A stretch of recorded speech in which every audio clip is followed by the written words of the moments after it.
כולם יזכו לזה. אבא של אדיר מדבר איתך. סבא משה! אבא של אדיר! סבא משה! אבא של הוא אדיר! לא רוצה להגיד סבא. עכשיו תביל אותה. מי מחזק את סבא? עכשיו לידי מנהל. אבא של אדיר! רגע, תסתכל עליי. סבא משה. אבא של אדיר! אבא של אדיר! אבא של אדיר! יו, קשה לי להתעלם, אני מתרגשת לראות אותך. אתי, מה תראי את התמונה שמצולמת? מה נונישקה יפה שלנו? מה שהיא עושה עם האצבעות? את נכנסת למועדון של הנכדים שלנו.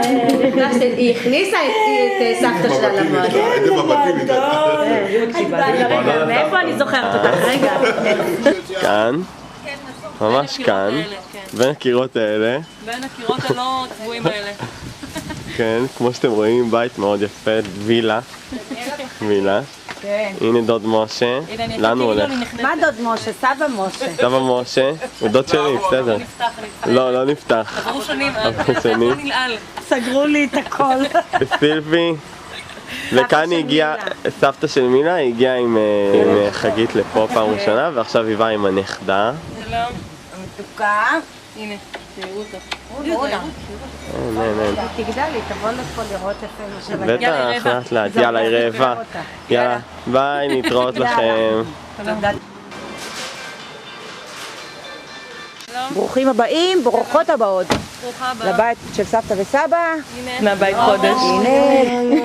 את צודקת, תאמין לי, את אימא טובה. והחברים אמרו לו, שלום תפוח, ברוך הבא, מה שלומך? אנחנו גם רוצים לשחק איתך. הם שיחקו במחבואים, הם שיחקו בתופסת, הם שיחקו בפלס, מה עוד הם שיחקו? נוני! יש פה זום, אני משחקת איתו. נוני! כן, היום יום רביעי, מילה בת 6 שבועות, נכון? היא באה לבקר אצל סבתא וסבא.